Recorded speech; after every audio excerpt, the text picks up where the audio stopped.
Christian War Fever, and C.H. Spurgeon.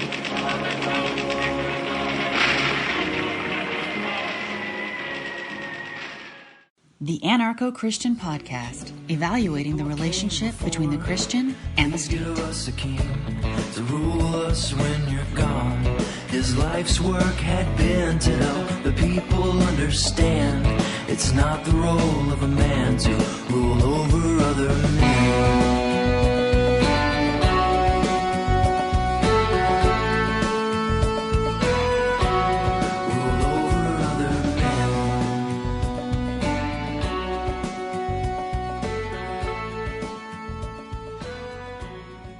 Hi everybody, welcome back to the show. Way back in episode 2, I went over a portion of a sermon from Charles Spurgeon on what he called the unrighteousness of war. So I think it's about time we go over a few more things Spurgeon said about war, because, maybe surprisingly, he said a lot. There are few people that command as much respect in the church as Spurgeon, but his statements on war are sadly absent.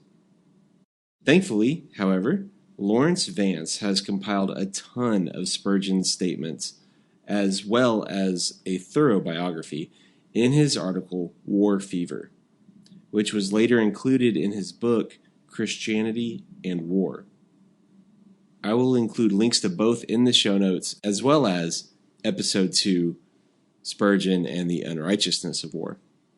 Sadly, this was originally published in 2005, and we are in no better a position for Christian War Fever. And when we dive into Spurgeon's statements from the late 1800s England, it leaves me curious if this has always been a problem in the church. But let's not debate that now, and just look at some of the things Laurence Vance compiled for us. First, if you're not familiar with Spurgeon, let's get to know him a little. Charles Haddon Spurgeon was born in 1834 and was an English Baptist minister who served as pastor of the Metropolitan Tabernacle in London from 1861 until his death in 1892. But Spurgeon was no ordinary minister. He was a pastor, a preacher, a teacher, an author, an editor, and the overseer of a pastor's college, a Christian literary society, and an orphanage. He is still widely revered today among Baptists and others as well as one of the greatest Baptist ministers today. When he died in 1892, 60,000 people filed past his casket in the tabernacle. Spurgeon lives today through his sermons. From 1855 until his death, his Sunday morning sermons were published weekly. By 1865, Spurgeon's sermons were selling 25,000 copies every week. They would eventually be translated into more than 20 languages. To update Vance's statement a little, unlike some Baptist preachers today who shamelessly serve as spokesman or apologist for U.S. war in places like Iraq and Afghanistan, Spurgeon was not the least bit excited about war and war fever. So the first section that Vance has for us is titled Spurgeon on War. And he says, Spurgeon's comments on war can be found in his sermons on a variety of topics. He rarely preached a sermon that was specifically about war. His observations about war are overwhelmingly negative.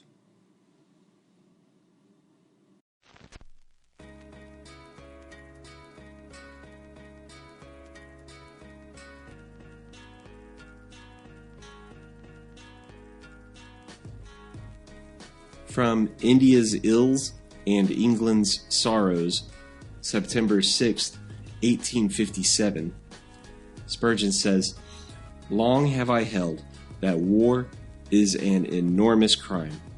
Long have I regarded all battles as but murder on a large scale."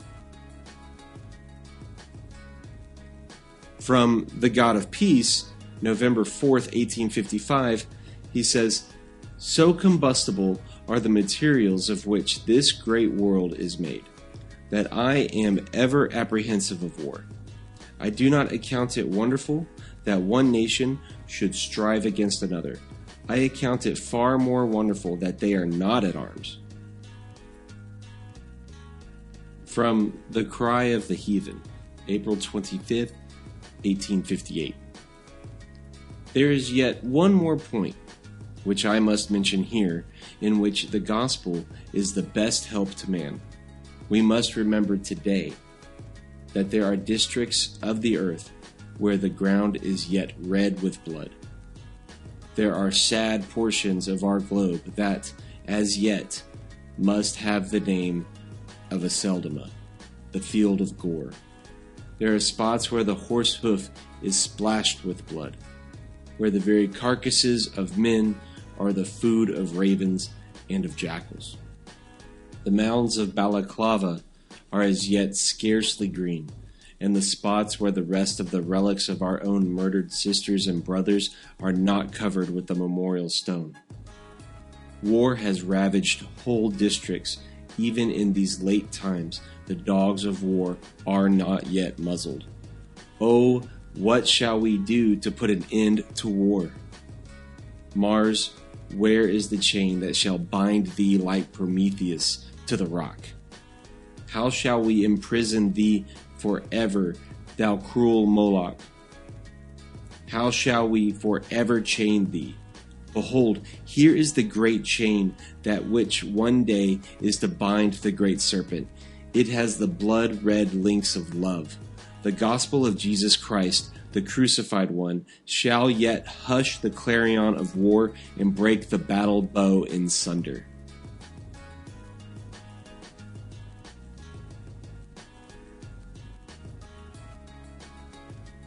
From A Present Religion. It is astonishing how distance blunts the keen edge of anything that is disagreeable. War is at all times a most fearful scourge. The thought of slain bodies and of murdered men must always harrow up the soul. But because we hear of these things in the distance, there are few Englishmen who can truly enter into their horrors. If we should hear the booming of cannon on the deep which girdles this island, if we should see at our doors the marks of carnage and bloodshed, then should we more thoroughly appreciate what war means? But distance takes away the horror, and we therefore speak of war with too much levity, and even read of it with an interest not sufficiently linked with pain. From The God of Peace, November 4th, 1855. He is the God of peace, for he is the restorer of it, though wars have broken out through sin. He is the preserver of peace. Whenever I see peace in the world, I ascribe it to God, and if it is continued, I shall always believe it is because God interferes to prevent war.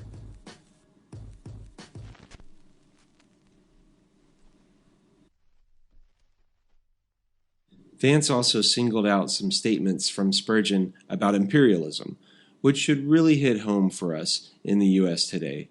It's really surprising to see someone talking in the 1800s of things that we bring up today about war almost being a sanitized term or something that we don't really feel the weight and the effects of because it's so far away. And what we would feel if we did hear the cannons, if we were around the gore, the bloodshed. And it's just interesting to see a Baptist preacher talking like this back then, and unfortunately we don't hear it today. Vance also singled out some statements from Spurgeon about imperialism, which again should really hit home for us in the U.S. today when we really start paying attention. Vance continues, imperialism is bad enough, but it is even worse when it is done in the name of Christianity. Unlike Christian pragmatists today who think that U.S. wars and interventions will be a boon to Christianity, Spurgeon was not deceived. From Independence of Christianity, August 31st, 1857. The church, we affirm, can neither be preserved nor can its interest be promoted by human armies. We have all thought otherwise in our time and have foolishly said when a fresh territory was annexed to our empire, "Ah, what a providence that England has annexed." Spurgeon goes on to further quote people expressing how imperialism will bring Christianity to whatever land it is that they're occupying. But then he makes this statement: "I have said so myself, and now I know I am a fool for my pains, and that Christ's church hath been also miserably befooled. For this I will assert and prove too, that the progress of the arms of a Christian nation is not the progress of Christianity, and that the spread of our empire, so far from being advantageous to the gospel, I will hold, and this day proclaim, hath been hostile to it." From the sermon War, War, War, May 1st, 1859. While, however, we shall anxiously watch the contest, it will be quite as well if we mingle in it ourselves. Not that this nation of England should touch it, God forbid. If tyrants fight, let them fight. Let free men stand aloof. Why should England have aught to do with all the coming battles? As God has cut us off from Europe by a boisterous sea, so let us be kept apart from all the broils and turmoils into which tyrants and their slaves may fall.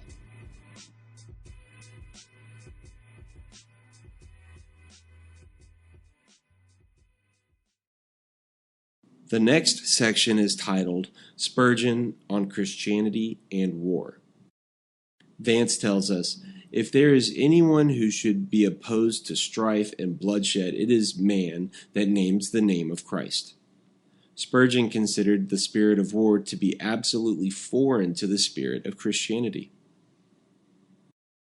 So from the Vanguard and Re-Reward of the Church, December 26, 1858, the Church of Christ is continually represented under the figure of an army. Yet its captain is the Prince of Peace.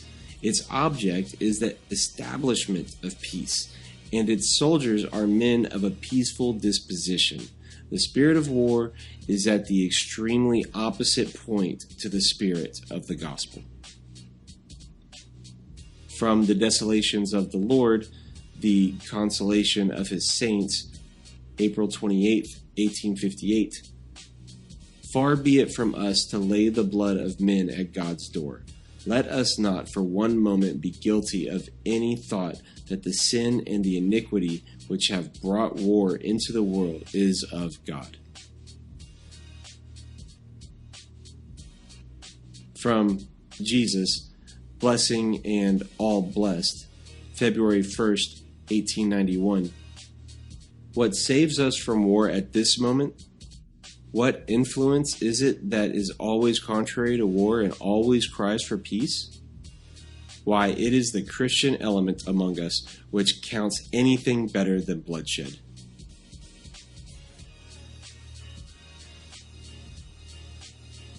From A Peal of Bells, July 7, 1861. War is to our minds the most difficult thing to sanctify to God. The genius of the Christian religion is altogether contrary to everything like strife of any kind, much more to the deadly clash of arms.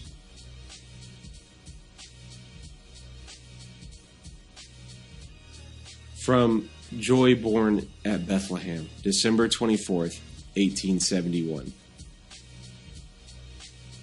If men receive Christ, there will be no more oppression.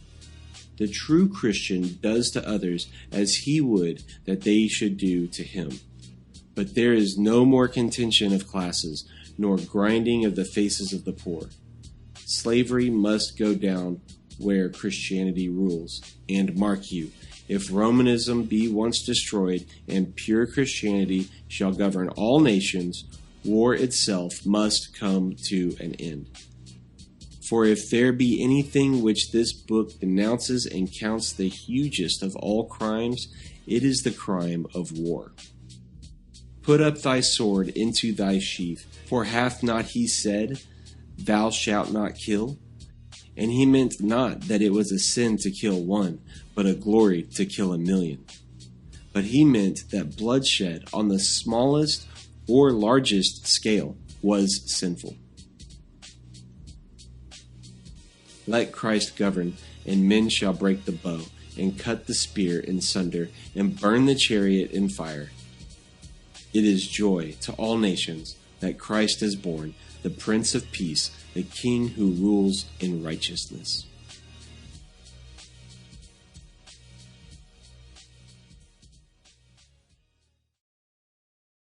The next section, titled Spurgeon on True Christian Warfare, shows that the Christian war and soldier references we have in the New Testament are not about the wars we have today.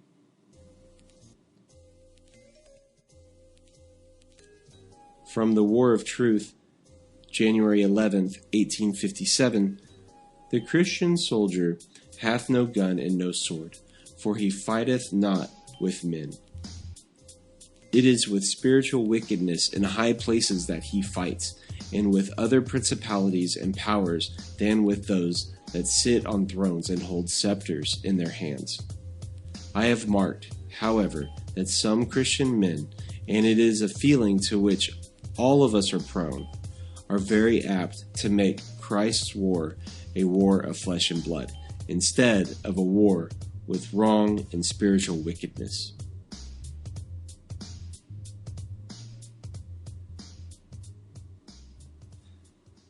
The next section is titled Spurgeon on Christian War Fever, and has a portion of remarks Spurgeon made in his monthly magazine. In an article from April of 1878 titled Periodical War Madness, Spurgeon issued his most scathing denunciation of Christian war fever. Here are a few excerpts. England, at set seasons, runs wild with the war lunacy, foams at the mouth, bellows out, "Rule Britannia," shows her teeth, and in general behaves herself like a mad creature. Then her doctors bleed her, and put her through a course of depletion until she comes to her senses, settles down to her cotton spinning and shopkeeping, and wonders what could have ailed her. A very few months ago, it would have been difficult to discover an apologist for the Crimean War, and yet, in this year of grace, 1878, we find ourselves surrounded by a furious crowd whose intemperate language renders it almost a miracle that peace yet continues. If they do not desire war, they are mere bullies. But if they do desire it, they certainly go the right way to bring it about. If our country has been fairly depicted by the advocates for war, its condition is disappointing to the believer in progress and alarming to the patriot who gazes into the future. We are still pugnacious, still believers in brute force, still ready to shed blood, still able to contemplate ravaged lands and murdered thousands without horror, still eager to test our ability to kill our fellow men. We are persuaded that a large portion of our fellow citizens are clear of this charge, but the noisier, if not the more numerous party, clamor for a warlike policy as loudly as if it involved no slaughter, and were rather a boon to mankind than an unmitigated curse.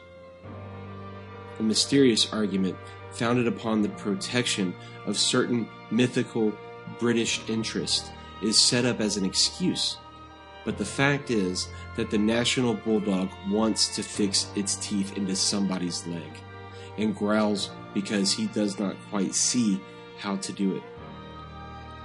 The fighting instinct is asking to be gratified and waxes violent because it is denied indulgence. A tamer people might more rapidly adopt our tenets, not from conviction, but from force of circumstances. We find a warrior race slow to learn the doctrine of peace on earth, goodwill toward men. Nor may this discourage us, for such a race is worth instructing, and when thoroughly indoctrinated, will be mighty to spread abroad the glorious truth. Rome covets England because she knows it is to be the center and pivot of the world, and we covet it also for the self-same reason. Let Great Britain once declare from her heart that her empire is peace, and the whole earth shall be in a fair way to sit still and be at rest. What then is to be done? Shall we unite with the clamorous patriots of the hour and sacrifice peace to political selfishness? Or shall we in silence maintain our own views and despair of their ever being received by our own countrymen? There is no need to take either course. Let us believe in our principles and wait till the present mania comes to an end. We would persuade all lovers of peace to labor perseveringly to spread the spirit of love and gentleness, which is indeed the spirit of Christ, and to give a practical bearing to what else may become mere theory. The fight spirit must be battled with in all its forms, and the genius of gentleness must be cultivated. Cruelty to animals, the lust for destroying living things, the desire for revenge, the indulgence of anger, all these must war against by manifesting and inculcating pity, compassion, forgiveness, kindness, and goodness in the fear of the Lord. Children must be trained with meekness and not with passion, and our dealing with our fellow men must manifest upon readiness to suffer wrong rather than to inflict it upon others. Nor is this all. The truth as to war must be more and more insisted on. The loss of time, labor, treasure, and life must be shown, and the satanic crimes to which it leads must be laid bare. It is the sum of all villainies, and ought to be stripped of its flaunting colors, and to have its bloody horrors revealed. Its music should be hushed, that men may hear the moans and groans and cries and shrieks of dying men and ravished women. War brings out the devil in man, wakes up the hellish legion within his fallen nature, and binds his better faculties hand and foot. Its natural tendency is to hurl nations back into barbarism and retard the growth of everything good and holy. When undertaken from a dire necessity as the last resource of an oppressed people, it may become heroic, and its after results may compensate for its immediate evils.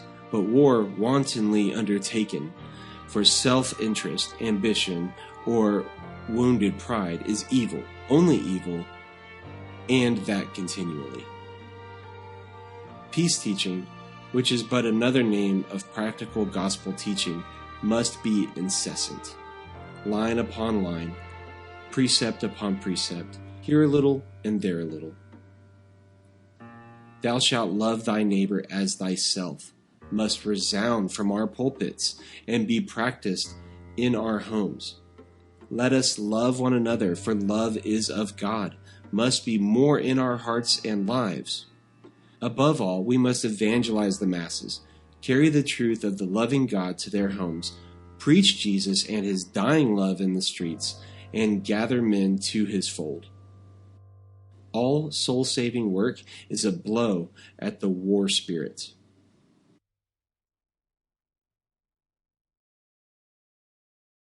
Wow, that easily applies to the United States today, as all of this has.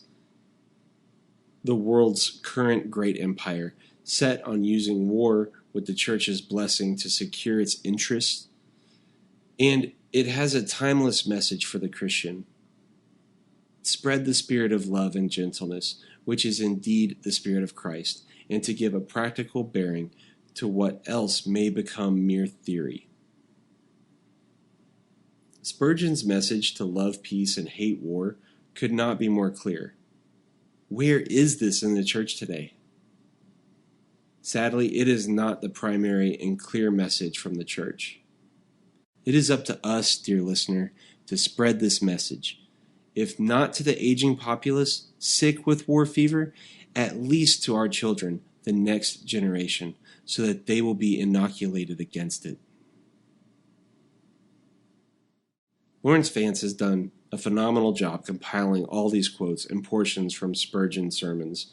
Again, I'll have the link to the article and the book in the show notes. I wasn't able to get to all of the quotes, so I do want to encourage you to check it out. Spurgeon's name carries a lot of weight in Christian circles, and I think it's worth dropping some of these where you can. Either the quotes, the link to the article, or share this episode. And don't forget episode 2, Spurgeon and the Unrighteousness of War. I'll have a link to that as well. And with that, don't forget to subscribe to the Anarcho-Christian podcast on whatever podcast you're using. If you're not sure where to find us, visit anarchochristian.com/subscribe. There you'll find links to subscribe to the podcast on iTunes, Stitcher, Android, Google Play, and YouTube. If you're enjoying the podcast, please consider letting us know by leaving a 5-star rating and review on iTunes. Also, like and share the episode on Facebook or the other social media sites. You can also support the show with a monthly donation through Patreon. Visit the support tab on anarchochristian.com. That will take you to our Patreon page where you'll find a few ways that you can support us. So I think that's it for today. Grace and peace, no king but Christ. He cried out to God, won't you help them to believe? This power is illusion, the need to rule is greed. Your love and your light is really all they need.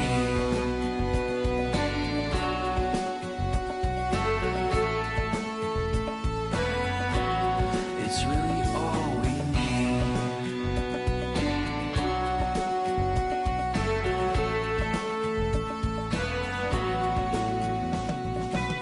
Thank you for listening to the Anarcho-Christian Podcast. Subscribe to our email notifications at anarchochristian.com, like us on facebook.com/anarchochristian, and follow us on Twitter at anarchoxp.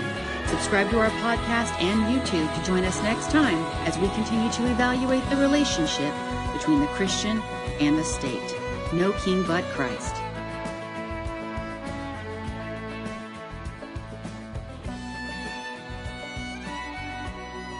This has been a Pax Libertas Productions podcast.